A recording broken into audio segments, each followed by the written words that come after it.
Good morning and welcome to the daily devotions on the Doncaster Methodist Circuit YouTube channel. I'm David. Welcome to the Wednesday devotion. When I was a young kid, we went to church 3 times on a Sunday. Hard to imagine for the younger people that 3 times on a Sunday might have had something to do with the fact that my father was the minister. But 3 times? At Sunday school, though, we were taught various rhymes and songs to help us remember Bible stories and what they meant. The one that always sticks in my mind, and I've remembered since I was knee-high to a grasshopper,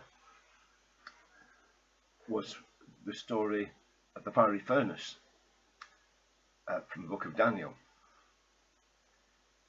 And I'll read this to you. Shadrach, Meshach, and Abednego didn't like the king, so of course they had to go. He put them in the furnace, thought he'd burn them up like chaff. But they wore asbestos underclothes, gave the king a laugh. Strange how these things stay in your mind over the years, isn't it? Very strange. But they taught us well in Lancashire, they really did. All good sophisticated stuff. Another song I remember was about Zacchaeus. Don't worry, I'm not going to sing, but I'll just read it to you. I'm sure it'll be familiar to some of you. Zacchaeus was a very little man, and a very little man was he. He climbed up into a sycamore tree to see what he could see.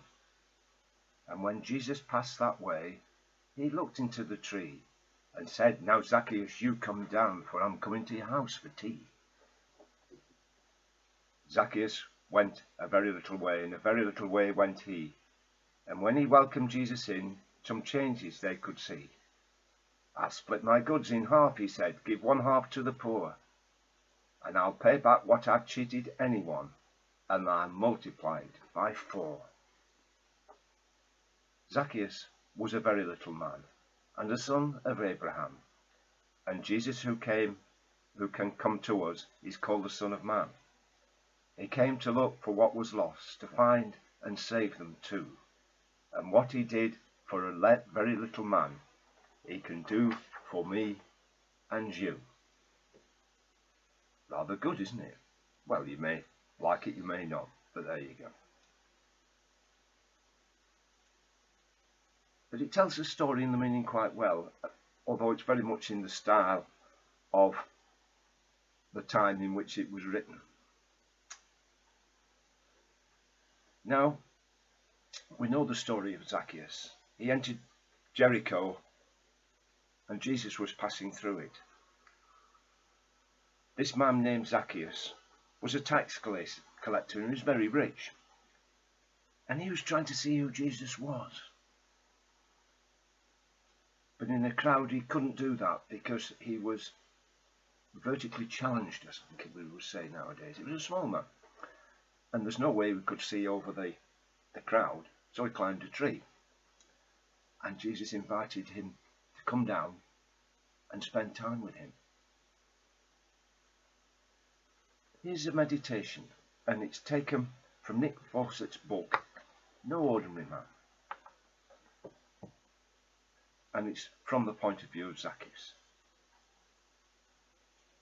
I only wanted to see him, that's all. Find out what all the fuss was about. I had no intention of getting involved, but absolutely none. It was the last thing I wanted, the last thing I expected. I was simply curious, you understand that, surely. I'd heard so much of him. The man who could perform miracles, forgive sins, change lives. He was the talk of the town. We all wanted to see him. Everyone. But that was the trouble. The streets were packed. Crowds 10, 15 deep. And I knew straight away I'd no chance of getting close, not even given my size so much as a look in. It was the same old story. Poor Zacchaeus. The butt of so many jokes over the years, once again missing out when the competition started. I'd grown used to it, even immune. But strangely this time it hurt as never before, to be denied the opportunity of a little colour in the drabness of my life, all because God had been sparing with the inches. It seemed so unfair, the final nail in the coffin, and I felt like lifting a fist to heaven and cursing my Creator. But then, a brainwave. Why not climb a tree, I thought. And brilliant, a grandstand view. There he was, just below me, as clear as day. Well, you can imagine I was well pleased. It was to be my claim to fame, the proud boast that at last would make men look up to me. I'd seen Jesus. Only then he spotted me. I hadn't bargained on that. I'd expected him simply to walk on by. Maybe a smile or even a wave, but no more. But he stopped and smiled and spoke to me. I was dumbfounded, unable to take it in for a moment what he was saying. And finally I registered it. I could hardly believe it. He wanted to visit my home, share a meal with me, Zacchaeus.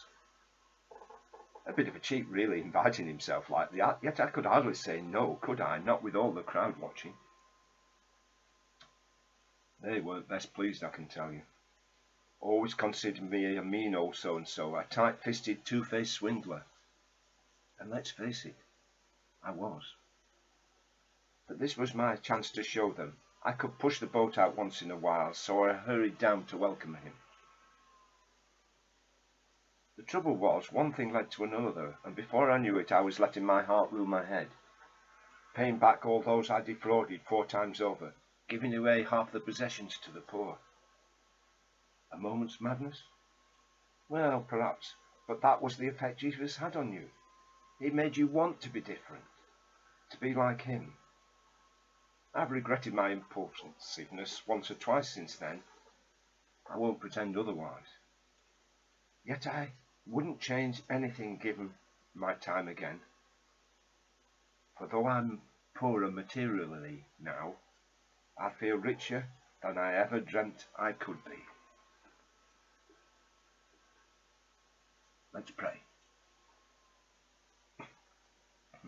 Living God, we claim that we want to know you better, but in reality, much of the time we are half-hearted in our efforts. We profess discipleship, but keep you at a safe distance. We speak of commitment, but hold back when challenged. We are ready to give, but not give too much. Yet you ask us to love you, not just a little, but with all our heart, soul, and mind. Break through into our grudging spirits and help us meet with Jesus, who in asking for our all, gives so much more back in return. Amen. So that's the meditation of Zacchaeus. We'll look at another couple of meditations on Thursday and Friday. But in the meantime, thanks for tuning into the daily devotions. I'll see you again tomorrow. In the meantime, have a day that is special. And God bless. Bye.